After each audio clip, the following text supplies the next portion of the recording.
ಎಲ್ರಿಗೂ ನಮಸ್ಕಾರ. ಪೂಜಾ ಅಡುಗೆ ಅಂಗಳಗೆ ನಿಮ್ಮೆಲ್ರಿಗೂ ಸ್ವಾಗತ. ಇವತ್ತಿನ ವಿಡಿಯೋದಲ್ಲಿ ಮಲೆನಾಡಲ್ಲಿ ಸಿಗುವಂತಹ ಅತ್ಯಂತ ರುಚಿಕರವಾದ ಮತ್ತು ಆರೋಗ್ಯಕರವಾದ ಕೆಸುವಿನ ಪಲ್ಯನ ಯಾವ ರೀತಿ ಮಾಡೋದು ಅಂತ ನೋಡೋಣ. ಈ ಕೆಸುವಿನ ದಂಟಿನಲ್ಲಿ ನಾರಿನಂಶ ಹೆಚ್ಚಾಗಿರುತ್ತೆ. ಇದು ಜೀರ್ಣಕ್ರಿಯೆಗಾಗಿರ್ಬೋದು ಮತ್ತು ಕಿಡ್ನಿ ಸ್ಟೋನ್ ಸಮಸ್ಯೆಗೂ ರಾಮಬಾಣವಾಗಿದೆ ಅಂತಲೇ ಹೇಳ್ಬೋದು. ಬನ್ನಿ ತಡ ಮಾಡದೆ ರೆಸಿಪಿನ ಶುರು ಮಾಡೋಣ. ಮೊದಲಿಗೆ ನಾನಿಲ್ಲಿ ಒಂದು 20 ಎಲೆಗಳನ್ನು ತಗೊಂಡಿದ್ದೀನಿ. ಇದನ್ನು ಚೆನ್ನಾಗಿ ತೊಳ್ಕೊಂಡು ಒಂದು ಬಟ್ಟೆಯಲ್ಲಿ ಕ್ಲೀನಾಗಿ ಒರೆಸ್ಕೋಬೇಕು. ಕ್ಲೀನಾಗಿ ಒರೆಸ್ಕೊಂಡ್ಮೇಲೆ ನೋಡಿ ಈ ರೀತಿ ಗಂಟನ್ನ ಕಟ್ಕೊಂಡು ಇಟ್ಕೊಂಡಿದ್ದೀನಿ. ಈಗ ಕೆಸುವಿನ ಗಂಟನ್ನ ಮೊದಲು ಬೇಯಿಸ್ಕೊಳ್ಳೋಣ. ಅದಕ್ಕೆ ಒಂದು ಪಾತ್ರೆಗೆ ನೀರನ್ನ ಸೇರಿಸ್ಕೊಂಡು ನಾವು ಕಟ್ಕೊಂಡಿರುವ ಕೆಸುವಿನ ಗಂಟನ್ನ ಇದಕ್ಕೆ ಹಾಕಿಬಿಟ್ಟು ಒಂದು 5ರಿಂದ 6 ನಿಮಿಷ ಚೆನ್ನಾಗಿ ಬೇಯಿಸ್ಕೊಳ್ಳೋಣ. ನೋಡಿ, ನೀವು ಬೇಕಿದ್ರೆ ಡೈರೆಕ್ಟಾಗಿ ಒಗ್ಗರಣೆಗೂ ಕೂಡ ಹಾಕ್ಬೋದು. ಬಟ್ ನಾವು ಈ ರೀತಿ ಬೇಯಿಸ್ಕೊಳೋದ್ರಿಂದ ಗಂಟ್ಲಲ್ಲಿ ಕೆರೆತ ಇರೋದಿಲ್ಲ. ನೋಡಿ, 5 ನಿಮಿಷ ಆಗಿದೆ. ಇಷ್ಟು ಬೆಂದರೆ ಸಾಕು. ಈಗ ಇದರಲ್ಲಿರೋ ನೀರನ್ನ ಚೆಲ್ಬಿಟ್ಟು ಕೆಸುವಿನ ಗಂಟನ್ನ ಸಪ್ರೇಟಾಗಿ ಎತ್ತಿಟ್ಕೊಳ್ಳೋಣ.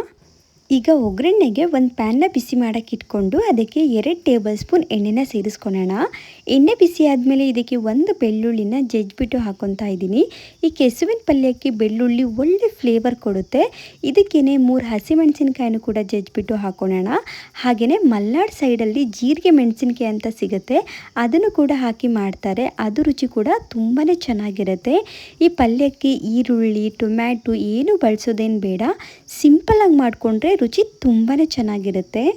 ನೋಡಿ, ಬೆಳ್ಳುಳ್ಳಿ, ಮೆಣಸಿನಕಾಯಿ ಎಣ್ಣೆಯಲ್ಲೇ ಚೆನ್ನಾಗಿ ಫ್ರೈ ಮಾಡ್ಕೊಂಡ್ಮೇಲೆ ಈಗ ನಾವು ಇದಕ್ಕೆ ಬೇಯಿಸಿಟ್ಕೊಂಡಿರುವ ಕೆಸುವಿನ ಗಂಟು ಕೂಡ ಇದಕ್ಕೆ ಸೇರಿಸ್ಕೊತಾ ಇದ್ದೀನಿ.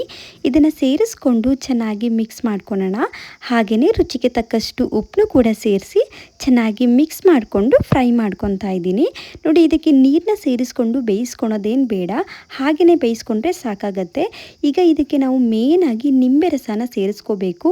ಏಕೆಂದರೆ ಕೆಸುವಿನ ಸೊಪ್ಪಿನಲ್ಲಿ ಇರುವಂತಹ ತುರಿಕೆ ಅಂಶ ಇದು ಕಡಿಮೆ ಮಾಡುತ್ತೆ. ಹಾಗೆಯೇ ಕೆಸುವನ್ನು ಕೂಡ ನಾವು ಚೆನ್ನಾಗಿ ಬೇಯಿಸ್ಕೋಬೇಕು. ನೋಡಿ, ಈ ಕೆಸುವಿನ ಗಂಟನ್ನ ಚೆನ್ನಾಗಿ ಬೇಯಿಸ್ಕೊಳ್ಳಿಲ್ಲ ಅಂತ ಹೇಳಿದರೆ ಗಂಟ್ಲಲ್ಲಿ ಕೆರೆತ ಉಂಟಾಗ್ಬೋದು. ಅದರಿಂದ ಈ ಸೊಪ್ಪನ್ನ ಮೆತ್ತಗಾಗುವವರೆಗೂ ಚೆನ್ನಾಗಿ ಬೇಯಿಸ್ಕೊಳ್ಳಿ.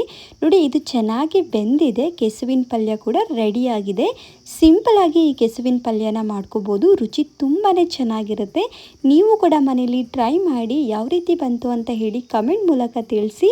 ನಿಮಗೆ ಈ ವಿಡಿಯೋ ಇಷ್ಟ ಆಗಿದ್ದರೆ ಪ್ಲೀಸ್ ಲೈಕ್ ಮಾಡಿ, ಶೇರ್ ಮಾಡಿ, ಹಾಗೆ ನಮ್ಮ ಚಾನಲ್ನ ಸಬ್ಸ್ಕ್ರೈಬ್ ಆಗೋದನ್ನ ಮರಿಬೇಡಿ ಫ್ರೆಂಡ್ಸ್. Thank you.